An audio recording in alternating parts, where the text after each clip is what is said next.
Buenos días, mi nombre es Genesis Roxana Fernández Briceño, estudiante del tercer trimestre de la carrera de Psicología de la Universidad Bicentenaria de Aragua. En esta oportunidad estaremos conversando sobre la unidad 3 denominada la morfología del cráneo.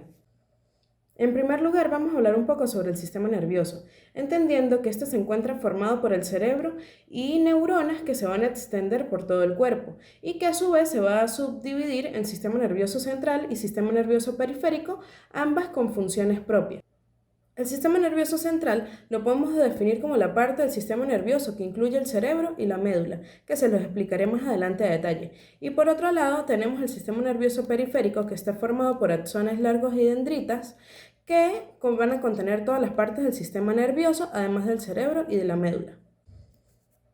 A su vez, el sistema nervioso periférico tiene dos divisiones, que se encarga de conectar al sistema nervioso central con los órganos sensoriales, músculos o glándulas. Esta es la división somática o voluntaria que se especializa en el control de los movimientos voluntarios, como el movimiento de los ojos al leer un texto o el movimiento de las manos al escribir en una computadora, y también se va a encargar de la comunicación de información hacia los órganos sensoriales y desde ellos, y la división autónoma o involuntaria que se relaciona con las partes del cuerpo que funcionan involuntariamente sin mediación de nuestra conciencia y que además nos mantienen con vida, como el corazón, los pulmones, las glándulas, los vasos sanguíneos. Por ejemplo, en este momento, mientras usted está viendo este video, la división autónoma del sistema nervioso periférico se encuentra bombeando los pulmones, bombeando el corazón y supervisando la digestión de los alimentos que consumió, todo esto sin tener usted que preocuparse por ello. Ahora bien, la división autónoma o involuntaria también va a desempeñar un papel crucial durante las situaciones de emergencia, donde van a ocurrir cambios fisiológicos y que van a activar una de las dos partes que forman la división autónoma. Por un lado se encuentra la división simpática, que prepara el cuerpo ante situaciones de emergencia o estrés y va a proporcionarle recursos para responder a una amenaza. A menudo se presenta en forma de enfrentamiento o de escape. Por ejemplo, imagínese que usted está viendo este video y siente que un extraño lo observa por la ventana y al volver la vista percibe un destello de un cuchillo. Inmediatamente su ritmo cardíaco se acelera y empieza a sudar. Y por otro lado tenemos la división parasimpática, que es el encargado de calmar al cuerpo después de que una situación de emergencia activara la división simpática. Este constituye un medio para que el cuerpo mantenga la reserva de recursos energéticos. Continuando con el ejemplo anterior, al descubrir que el extraño por la ventana era su compañero de cuarto que está escalando por la ventana para no despertarlo porque se le quedaron las llaves, inmediatamente va a predominar esta división y va a disminuir el ritmo cardíaco y va a parar la sudoración. Continuando con la explicación del sistema nervioso central, que lo conforma el cerebro y la médula espinal, es necesario detallar la estructura y el funcionamiento de cada uno de ellos. Empecemos por la médula espinal, que tiene el grosor de un lápiz y contiene un haz de nervios que parten desde el cerebro y bajan por la espalda. Es el principal medio de transmisión de mensajes entre el cerebro y el resto del cuerpo. Sin embargo, la médula espinal no solo es un medio de comunicación, sino que también controla comportamientos simples sin medición alguna del cerebro. Por ejemplo, la forma en la que la rodilla se impulsa hacia adelante cuando se le da un ligero golpe con un martillo de caucho.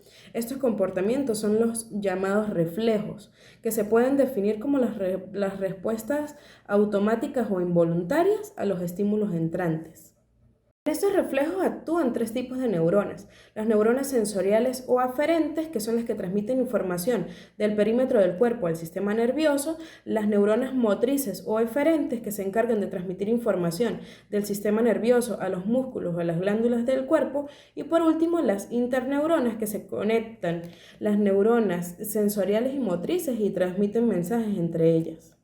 Ahora bien, el cerebro humano es una de las estructuras más complejas, pues procesa la información sensorial y a la vez coordina y mantiene las funciones vitales del organismo. Podemos decir que es el centro de funcionamiento del sistema nervioso. El encéfalo está formado por una gran cantidad de estructuras y se puede dividir el cerebro en diferentes partes.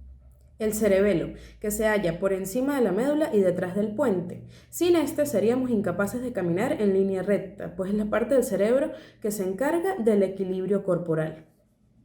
El diencéfalo, que se halla en la región central del encéfalo y conforma su núcleo central, juega un rol de suma importancia en cuanto al procesamiento de información sensitiva que proviene de las vías ascendentes, las cuales viajan a la corteza cerebral, a excepción de las vías olfativas. También juega un papel clave en el control autónomo. El diencéfalo está constituido por el epitálamo, el tálamo, el subtálamo, el metatálamo y el hipotálamo. El tronco encefálico, ubicado en la base del cerebro, que se conecta a su vez con la médula espinal. Este está compuesto por el bulbo raquídeo, que controla los actos reflejos como respirar o parpadear, la protuberancia y el mesencéfalo. Ellos permiten que el cerebro se comunique con el sistema nervioso central y el sistema nervioso periférico. La médula espinal, que inicia en el área inferior del cerebro y se extiende a lo largo de la columna vertebral y conecta el cerebro con los nervios que llegan al resto del cuerpo, formando así el sistema nervioso periférico. También tenemos la formación reticular, que se extiende desde la médula hasta el puente, pasando por la sección intermedia del cerebro o cerebro medio y por la parte más frontal llamada prosencéfalo. Está formado por un grupo de células nerviosas que activan inmediatamente otras partes del cerebro para producir una excitación general del cuerpo.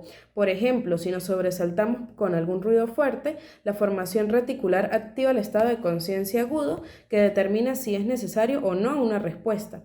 Ahora bien, cuando dormimos, cumple una función diferente. Al parecer, desecha los estímulos del entorno para que durmamos sin perturbaciones. Dentro del prosencéfalo se encuentra el tálamo, que actúa como un cómputo activo de información, la mayor parte proveniente de los sentidos. Los mensajes de los ojos, oídos y piel viajan por el tálamo hasta la parte superior del cerebro, pero también se encarga de integrar la información de estas partes del cerebro y clasificarlas para enviarla al cerebelo y a la médula. El hipotálamo se ubica justo debajo del tálamo y es pequeño, casi del tamaño de la punta de un dedo, pero cumple un papel muy importante.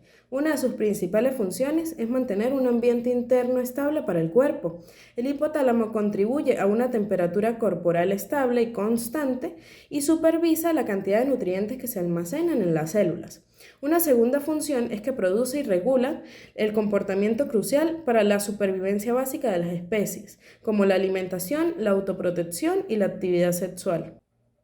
La hipófisis o glándula pituitaria regula las demás glándulas endocrinas. El cerebro también cuenta con centros de placer en varias regiones, incluidas algunas en el sistema límbico, que está constituido por una serie de estructuras en forma de rosquilla. Estas son la amígdala, el hipocampo, importante para la memoria y el aprendizaje, y el fornix. El sistema límbico va a bordear la parte superior del núcleo central y tiene conexiones con la corteza cerebral.